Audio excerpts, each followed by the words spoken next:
Value of color. And God said, "Let there be light." As one of God's first creations, light is often overshadowed by more tangible matters of the world. The sun rises and the sun sets. We take it for granted. So, what is light? It is defined as electromagnetic radiation that can be detected by the human eye, thus giving us color. 7 colors of the rainbow as a sign of completion and perfection and God's promise to humanity. Along with color comes the study of color theory, which is the study of how colors interact with each other. This study started with Sir Isaac Newton in 1666. He split light using a prism and found the spectrum of colors, a perfect gradient with no gaps. Following Newton came Jacob Christophe Leblond. Leblond found the color wheel, following the primary, secondary, and tertiary colors. He realized that when you mix certain colors, the outcome is that of a new color. These are the color wheels which Leblond found. You have the primary colors on the left, then the primary and primary, secondary, and tertiary colors. Now I'm assuming everyone has a favorite color. Whether it is a color you look good in, or a color that makes you happy or feel at peace when you see it, these ideas are what is called color psychology. It's the study of how colors affect our behavior and impact our emotions and perceptions. All colors have a healthy balance. Too little of a color and the emotion isn't there, and too much of a color can cause unpleasant feelings or raise or lower blood pressure. Whether that's because of sitting in an ugly early 2000s living room with red decor, or looking outside at the green atmosphere with tornado sirens on the rise. Not only do colors have psychological impacts, but spiritual impacts as well. Beginning with the warm colors, red, orange, and yellow. Red means strength or love. It's often the first color to catch our eye, which is why we stop at stop signs because they're red. However, its vice is wrath. Orange stands for self-confidence or bravery. I'm not sure if this applies to redheads, Quinn. However, its vice is pessimism. Maybe it does. Yellow is for intellectuality. This is why school walls should be a shade of yellow rather than blue or gray. Although its vice is deceitfulness. There's why. These are typically referred to as the colors of extroverts, as they are comforting and called warm for a reason. They're also the colors portrayed in the feel-good sports movies we all love to make us care for the characters themselves. Now to the cooler colors, we have green, blue, indigo, and violet. Green means healing. It applies to nature and growth, often seen to be used to show something is correct, although its vice is envy. Blue is for loyalty and authenticity. Its vice is sadness and sloth. Indigo is closely related to blue, meaning peace, and its vice is depression. Violet is for royalty. Its vice is arrogance. Although these colors are in the color palette of any horror movie, these colors can still be used to show outgoing character. These meanings of color are universal, however, they do not always apply every time you put on a t-shirt. But they can simply communicate an emotional presence without saying a word. For example, my outfit, in which many of you would describe as bold. Even with these meanings, why does color matter? Colors often communicate things such as stoplights. Color also helps us with memory. When you meet someone for the first time, you often vividly remember what color they were wearing, and something as simple as that can help you recognize them in the future. This happens regularly in dreams.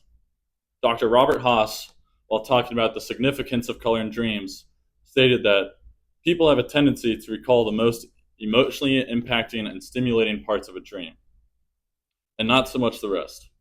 Perhaps there is an emotional significance to the specific dream colors we recall. This may explain why our brains assign certain colors to dream objects, particularly when the color can be optional. For example, dreaming of a red car versus a blue car.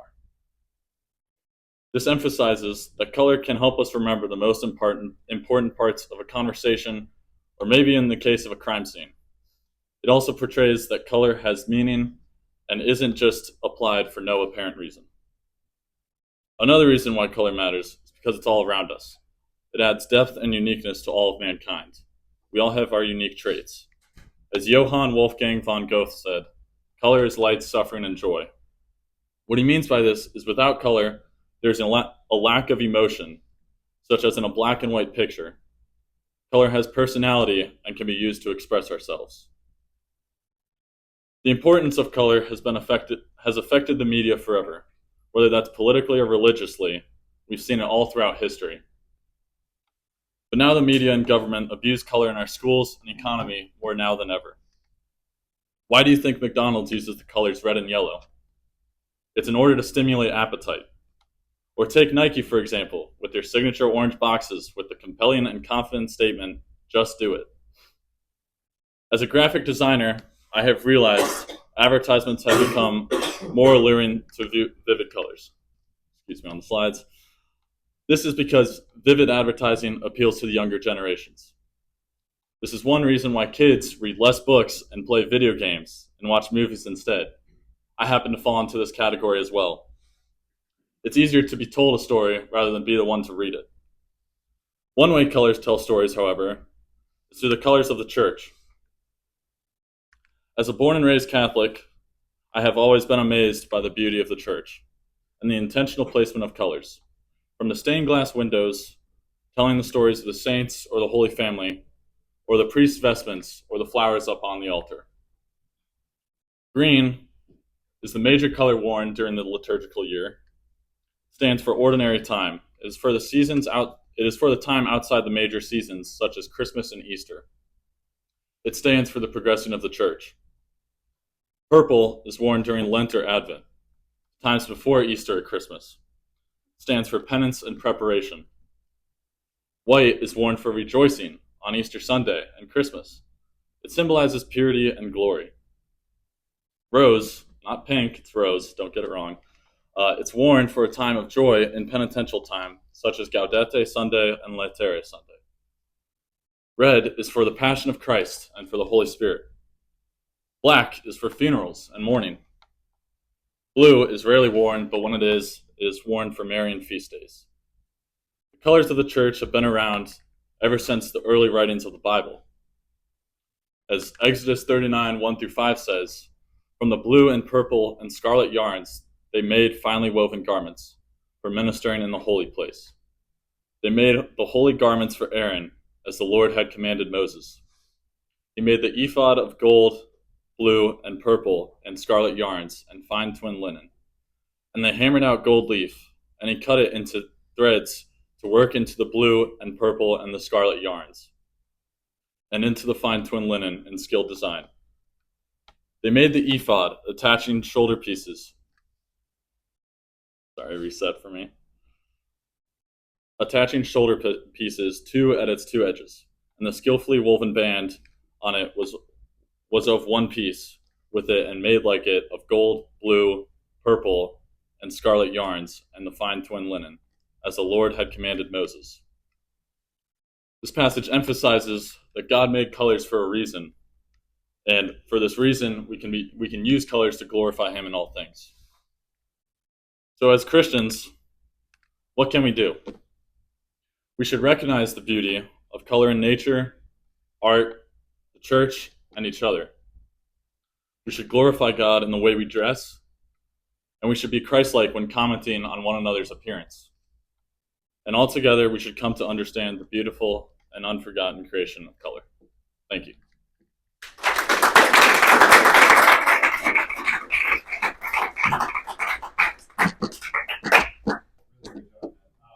Like I said, open it up to our guests first. If you got any questions. What's your favorite color and why? I don't really have one. I kind of like them all in particular times. I'd say my most common favorite color, like just the most often time that it's my favorite color is blue. I'd say just a calm royal blue. I think that's good. And the why, I don't know. Every school I've gone to has had blue at some point, so I don't know. I kind of picked that medium. So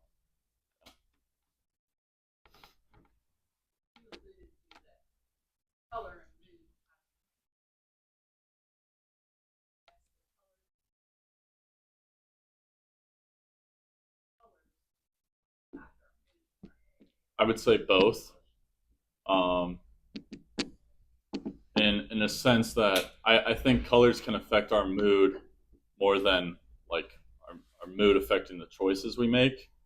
Um, just because like our mood is like, I mean, your mood can change in like a matter of minutes.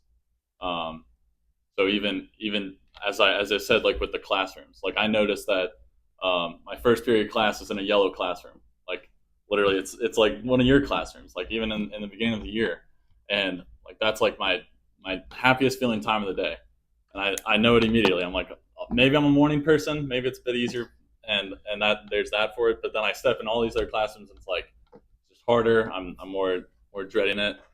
Not to blame you for it, but and then having colors affect or having us affect our deciding colors. I mean, I don't know how much that'll do it. I think there's like decisions, kind of how I allured to the green and the red, and like kind of green showing as like correct. I think like just the media has pushed that on us to understand that, or in a political reference, blue and red. Um, so I think it goes in that stance. So yeah. You mentioned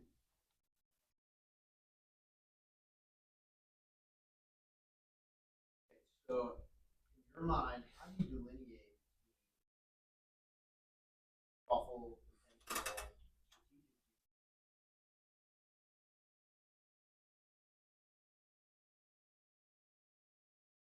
versus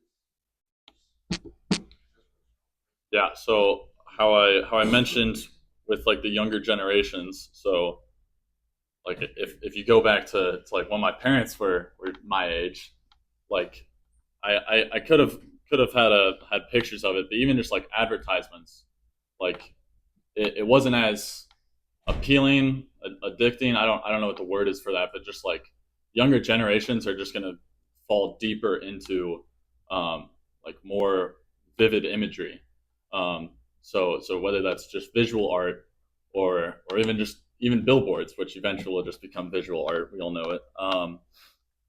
And like I said, I think the abuse of it is just like because of the study of color theory and color psychology, they know exactly what will trigger your brain to come to those places. So it's no longer come as in, hey, these are the colors that we like and we stand for, and necessarily the meaning of it. It's no, what's going to get you to buy our product, and so color has now been uh, even though like we don't really realize it.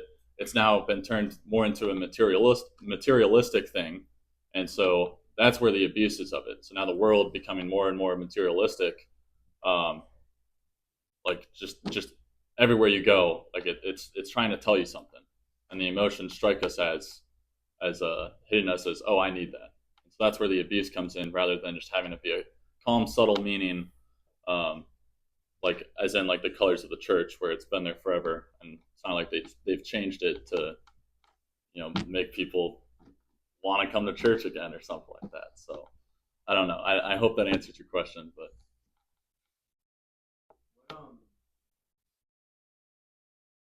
what uh in your research is the emotional response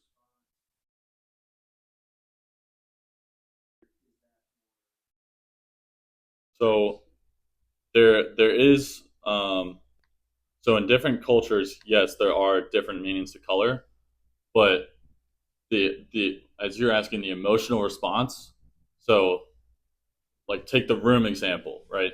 Like that applies to everyone. So they have done studies of people in a fully red painted room, and like they literally like the wrath was like the vice was wrath. So they literally like started to get angry, and it's like they had five people in the room, and it just like didn't go well.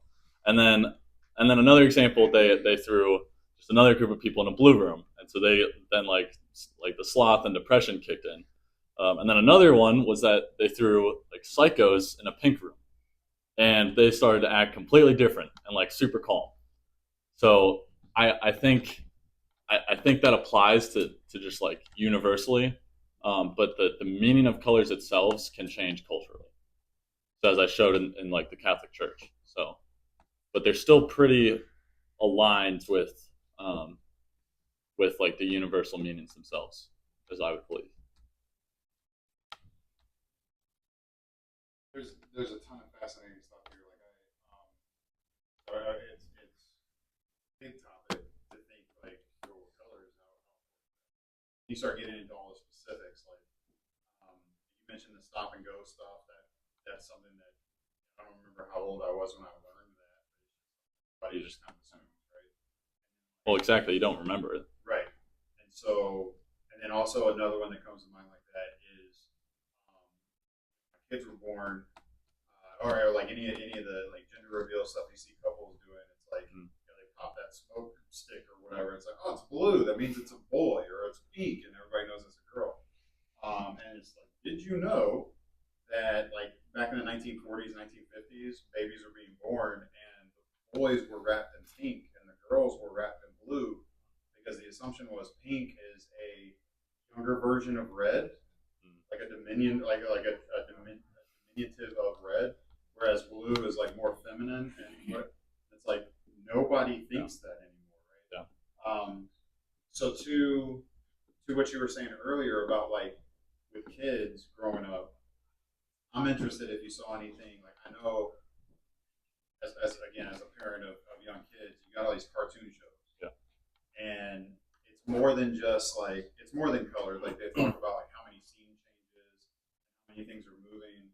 But there's something to color where the primary colors are used in a way that they clash with one another. And it's almost like intentional because it keeps those kids and really like I've heard doctors analyze this and be like the effect that it's having is it's literally just hypnotizing these kids, and it's largely because of the color use of this thing. There was like that was like there's a major problem with that back when Fortnite was a thing, and like 2021, I'd say, maybe even before that. But literally like the high contrast colors, like literally like you said, it's like hypnotizing. And so like parents would try and basically like no more of that, but now it's every video game, it's every TV show, and like I said, like the colors do have like there is a meaning under the colors too. So even just like the color palette of any TV show or anything, like there's something there, like the mood, like I talked about, like it's definitely present, and so it's teaching something to the kids, and maybe that tells them to feel different about each color that they see then, but it's just not told explicitly. So I had another question. So I don't know, like this. So you mentioned graphic design, and I know interior design and all that stuff is a different world. There's still a lot of color involved, right? I know that so like my parents were baby boomers, and there's something about boomer home decor. It was just like these people were trying to fit as much on the wall as they possibly could, right? As much as the other, like the chair rail, the heavy green and dark red colors everywhere, browns, like all it's just duh. And so now there's a thing for all of us millennials. There's a thing called millennial gray, and you go in anybody's house my age, and it's like clean palette, the grays and the neutrals and pastel, and the craziest we'll get is like a pastel color, like maybe a blue or green is thrown in there, right?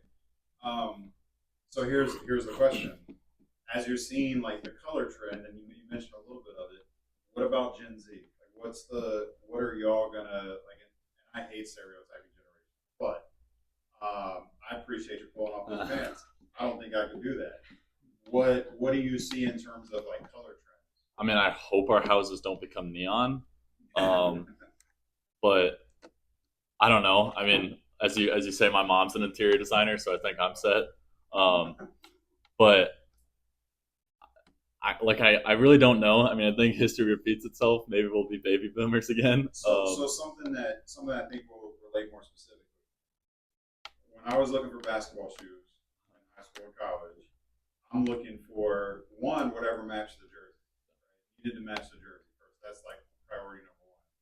And when it matched the jersey, it needed to be all that color, or maybe a little stripe or two of the secondary color or whatever. But like if I'm wearing like my high school was red, black, and white, so it's like those are my shoes, right? And guys now, like it's almost like what's the opposite? Like whatever color is on the opposite end of the wheel. Because you're right, like the neons and the glow in the dark. Oh yeah, I fall into it. Everybody knows. And so that's what I'm asking for is like what's the deal there? I don't know. I mean, in general, for that question, I mean, the shoe market went up Okay. drastically, and then also, I think it's also just like I say it as in just showing personality. It's kind of just like if that's who you are, do it. You know, like I mean, It's just there's fascinating how much because I mean, it truly is. I think it is truly personality because there's plenty of people that you'll meet that are still just gonna be like, no, like I just want the basic thing. Right. So, I think Gen Z in general kind of falls into just like, I mean, we're all over the place. Like I know we're known for some things, but at the same time, like we all kind of just have our own thing. And I think that'll fill out through time. But I can't say that like with color, we're gonna have dark red houses or something. But I think we will probably expressing ourselves more.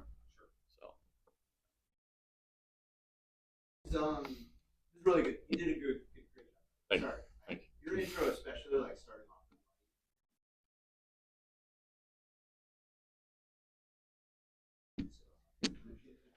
But we, as you are looking at the color palette, and this is also you as a designer. So what looks right? So what is beautiful or aesthetically pleasing when you are designing? Is that cultural based or is that rooted in something I'd say it's not culturally based. Actually, no. I would say it is culturally based. Sorry, that's hard. Because oftentimes, like color combinations, like you don't think of them until you see something like that. So even from rooting of like sports teams, like you see like colors from sports teams, they'll be like, oh, I've never thought of those colors before, or even just other nationalities, like maybe their flag. And then when you put those colors together, and maybe that doesn't mean the direct color itself, maybe it means like less saturation of the color or something like that, but still a good blend of it can still like produce something beautiful. Um, and I think that goes a long way to say like, I mean, it's hard to make like two colors with like 100% saturation look good together. So if you take a royal blue and a bright red color and just like put them together, I mean, the contrast is so high that maybe some people find it to be beautiful, but you're always going to need if you do something like that, you're always going to need something like a white or a black, like something to neutralize it. So I think the actual color combos themselves do come culturally, because like it had to be like tested out originally, and then over time, like now you realize, oh, those color combos work good together. So now they're used over and over again. So I got one more thing, but I'll save it. Classmates, y'all got anything for? Yeah. So, how did we originally put meanings to the colors by those specific honestly, I couldn't tell you. I tried to look up the same thing, and it just wasn't there. So And that goes back a ways, like that's a. so the earliest of so the actual study of color theory went to Isaac Newton, but before that, the actual like intentional placement of colors for reason goes back to the Egyptians. So so like the I guess you could say intellectual design of it traces all the way back to that, but then like actually sitting down and trying to figure it out, it goes to Newton. Um, so yeah, I mean, I should try and find that eventually. But what else you got? Do you think that even though like the meanings of colors change, are there is the meaning of a color, is it a subjective thing or is there Hmm.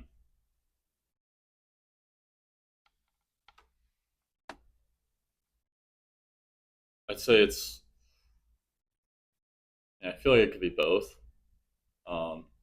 I want to say subjective because almost how I talked about with like the dreams, like it's placed in there for a reason. Um, so whether or not like so going back to that, like whether or not you even dreamed of like the red or blue car, your memory will pick it up as such depending on how the dream was. Like so the feelings of the dreams, whether it was a nightmare, whatever got your blood pressure to like go high or go low. So yeah, I'd say it's subjective. Yeah, what else? are there colors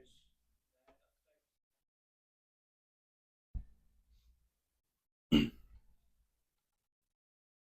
I'd say no if you're talking about color blindness. well minus And also, um, I I'd also say no to that because there are just some people that won't react to color the same way as others. So there is majority that how I talked about like the color in a room of rooms like it'll affect most people, but there are some people that'll just be unfazed by it, and so they'll just be like, oh, it's just another room. But that kind of goes back to what you were saying about like psychopathy. Like they're not affected by stuff in a normal way. And then so it's gotta like really like be like forced on them. So No, Sam, let me get it. Anybody else got anything? All right, so I had something. I really enjoyed like I think it was I can't say my favorite part of your paper. It was probably my favorite part of your paper. You mentioned a lot about your background in Catholicism, mhm. Catholic Church, and we've had some good conversations about like Protestants over here, Baptists and whatnot. And I really appreciated that part of your project. Just and maybe so. So here's the question, and I'll give the pretext for it, not context. I would love to hear you speak a little bit more about like your personal experience with your faith, with your relationship with God, with your relationship with the church, about all the like maybe some specific instances where you've seen color thing become a thing. Because something that I think all of us, Protestants, Baptists, and whatnot, not Baptists, but one thing I think we can learn is like our churches, our church buildings, our places of worship are becoming less and less conducive to transcendent experience, right? Like churches, and okay, so history lesson real quick for everybody's enjoyment. Churches used to be built in a way that it transported you somewhere. Like when you go into a church, like a lot of these cathedrals, a lot of these massive old churches, you walk into them and there's an intentional design that C.S. Lewis described it as it's bigger on the inside than it is on the outside. You see this building, it's really pretty, and it looks big and everything. You walk on the end, you walk into it, and it's almost like this is bigger than I expected it to be. Now, that was intentional because you're going to church. You're about to worship God, right? And so there's something to be said for a church that's designed in an aesthetic way to where you're bringing it into a place of worship, right? And it kind of hurts my old soul to see a bunch of churches, whitewashed. Well, that has double meaning. Just white walls or blacked out walls or whatever. But meanwhile, there's like the laser experience of like big screens in the background and smoke this stuff. And it just seems like we're trying to get back something that we left. Yeah.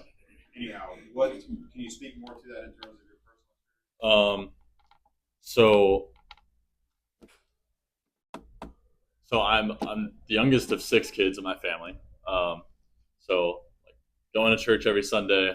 Um, there's always just a sense like, so you got candles up on the altar. The lights like are like, again, a yellow tint. It's not bright and white light.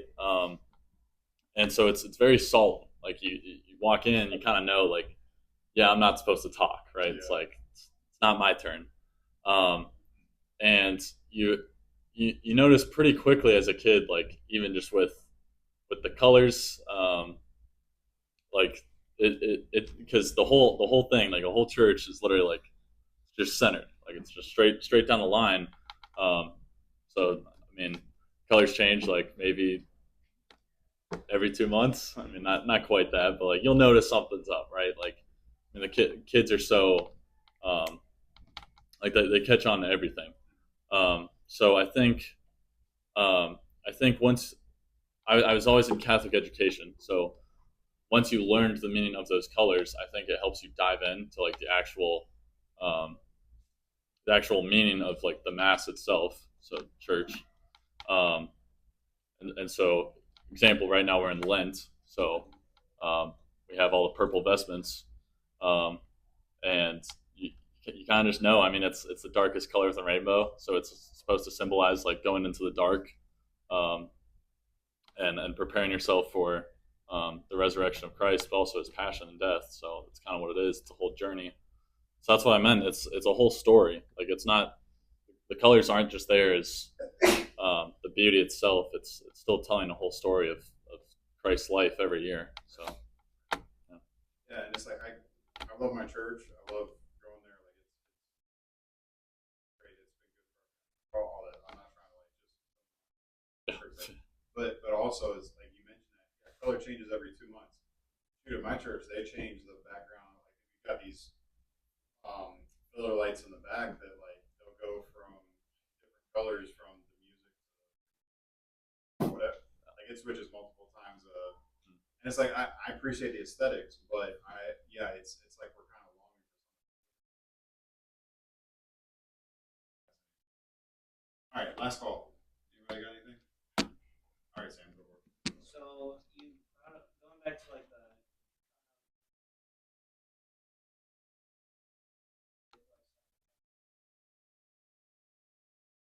although it would probably be a complicated process,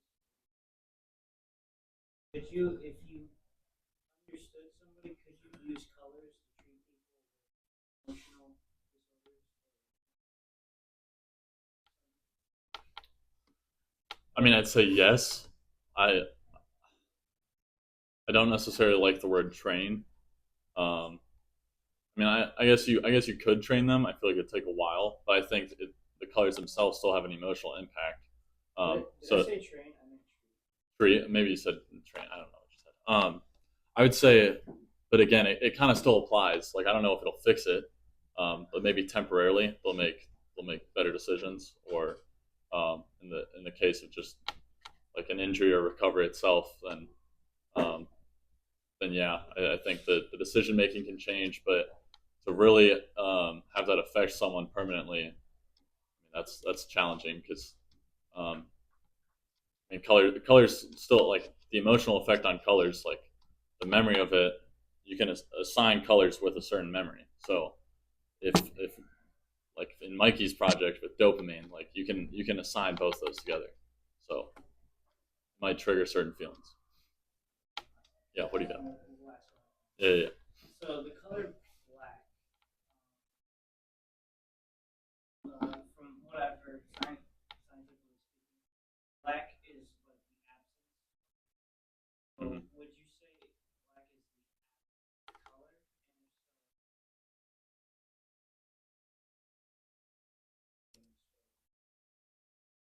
Yeah, let me.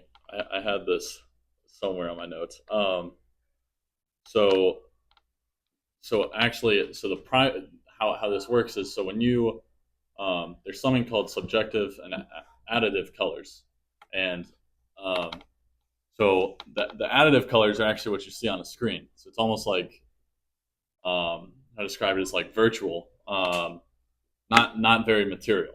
and those are made out of I want to say secondary colors, and primary colors make subtractive color, which produces black light. And not to say that if you take markers and you draw that out, like you're going to get white. It's not what it's saying, but it's like the particular colors to make like think of like LEDs or something like that. Like you have to use like the RGB scale or something like that.